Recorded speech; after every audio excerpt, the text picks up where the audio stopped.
When the Europeans landed in North America, the Native American Indians welcomed them in with open arms, helped them get settled, taught them how to fish, showed them where the best wood for making houses was, and the two peoples lived side by side in peace for years and years. Then one day, the Europeans turned around and said, right, you lot can all f*** off now, we're going to build a Starbucks. And that's what's happened to me. I'm a Native American Indian.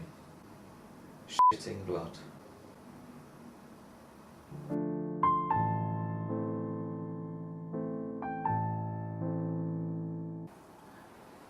I've been expecting Bond, Mr. U.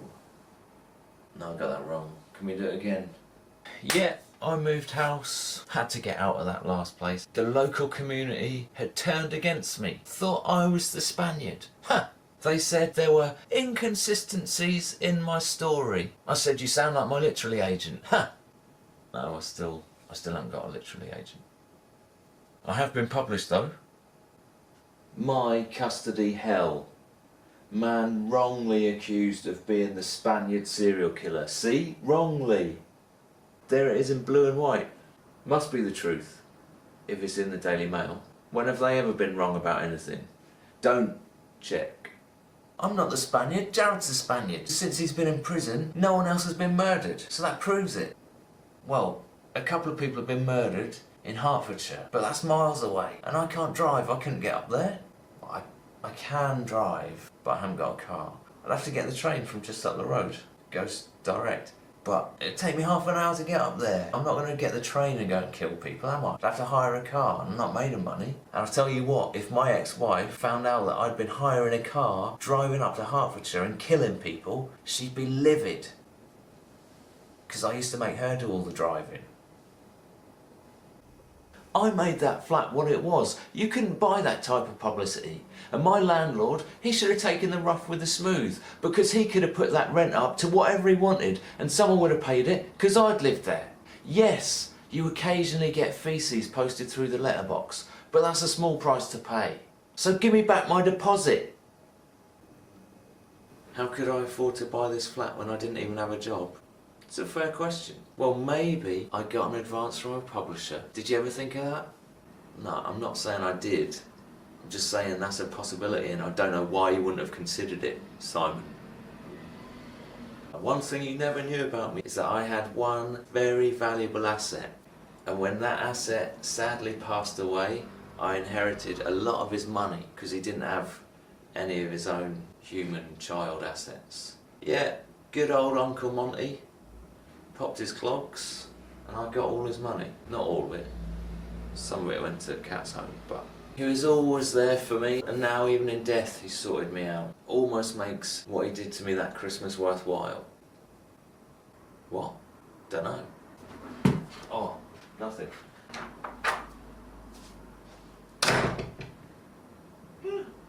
As soon as I got that money, I bought this flat. Well, actually, first thing I did was go on a 2-week all-inclusive holiday to Egypt. Check out these pyramids for myself. You know what? I ain't convinced. Well, I'm not getting into it now, Simon, but all I'll say on the subject is this. You do not become a host of a show like The Chase, Bradley Walsh, without knowing a thing or two about ancient civilizations and conspiracy theories. Or Gladiators. Gladiators has even got a game on it called Pyramid. Coincidence? It might be a coincidence actually, because it was in the original Gladiators. Sometimes there are coincidences, but they just reaffirm the actual facts. Yeah, so I bought this flat outright. It's a nicer flat. Not such a nice area though. I can tell that because there's a pub round the corner and it's got a sign outside that says happy hour Mondays and Tuesdays. What? What's the world coming to? No, still haven't got a garden, but over the road there is a graveyard, so that's just as good. I mean, you tell me one thing I can't do in a graveyard that I could do in my own garden. There's nothing. I can think of one thing that I couldn't do in my own garden that I could do in a graveyard, and that's bury a body. Not that I would. I'm not... What did I say? I'm not the Spaniard. Simon, don't screw me. I'm not the Spaniard. I cannot stress that enough. Return of the Mac. I had a girlfriend I lost a girlfriend. I got an air fryer. 3-year guarantee. Learnt my lesson from the girlfriend. No guarantees in love. This came free with the flat microwave. 360k for the flat. I made him chuck in the microwave for free. Good deal. I know a thing or two about negotiating.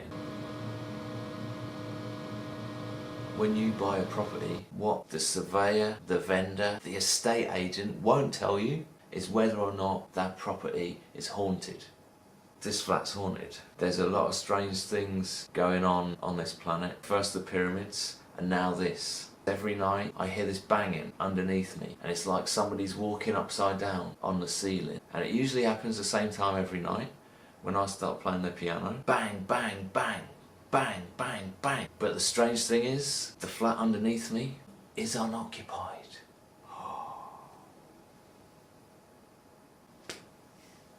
Actually no, it's the ground floor flat that's unoccupied. The flat underneath me is occupied by an angry looking old man with a walking stick.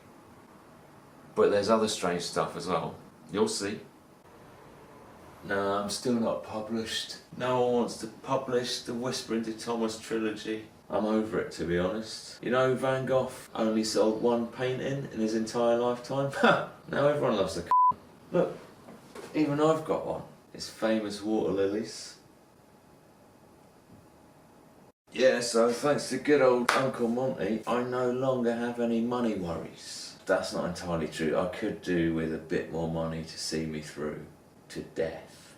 Which is why I've come up with an invention that is going to make me a millionaire. I don't like using the word multi. Oh, my ex-girlfriend had a very weak bladder. She's quite a bit older than me. And when we went out, she was always complaining, oh, there aren't enough toilets for women. And I said, of course there aren't, because there's never been a female equivalent of the urinal. Until now. Behold. This circle here, that's a fountain. And it's divided up into these triangular bits, like the Trivial Pursuit wheel of cheese. And these lines, they're partition walls. And what they do, the women, they just squat over the ledge, and they just urinate, and it all goes down in the middle. These partition walls, they're retractable, so the women can lower them and have a natter.